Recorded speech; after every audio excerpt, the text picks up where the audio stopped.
अस्सलाम वालेकुम जी, क्या हाल चाल है। फाइनली इस्लाम एयर ने बाकू के लिए भी ऐलान कर दिया फ़्लाइट ऑपरेशन रिज्यूम करने का, और 16 जून यानी अगले महीने से, आज 10 मई है, 16 जून से ऑनवर्ड जो है बाकू के लिए फ़्लाइट्स ओपन हो जाएंगी। और आज़रबाईजान का जो ट्रिप है वो फिर आपको वही नहीं, अभी जो रेट उन्होंने इशू कर दिए हैं 16 जून से ऑनवर्ड, वो कम से कम रेट 115 रियाल, नहीं अप एंड डाउन जो है 115 रियाल की टिकट मिलेगी आपको। बाकी फिर टेस्ट के हिसाब से वीकली 3 फ़्लाइट होती हैं। तो दैट्स ऑल। और जितने भी ट्रैवल हिस्ट्री वाले हैं उनके लिए अर्ज़ है कि बाकू को आप अपनी लिस्ट में शामिल कर सकते हैं।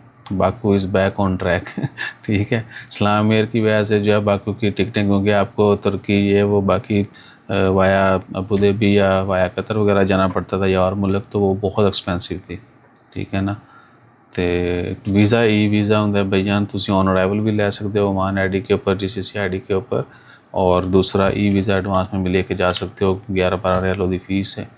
बाकी कोई लंबी चौड़ी रिक्वायरमेंट नहीं है कि वही होटल फ़्लाइट, बस दैट्स ऑल। कंफर्म होटल लेके जाएं अगर आप जा रहे हैं, ट्रैवल करते हैं, कंफर्म रिटर्न टिकट, या वहाँ से आके दूसरे मुल्क का वीज़ा और वो टिकट, ठीक है ना। और लास्ट टाइम तुझे मैंने बड़ा तंबाकू की सी, कोई बहुत ही सीरियस हो, किसी भी किस्म की सर्विस आपको चाहिए हो तो नंबर आप नोट फरमा लें, 00447766259657। सिर्फ टेक्स्ट मैसेज और डिटेल मैसेज का रिप्लाई किया जाएगा। जज़ाकल्लाह।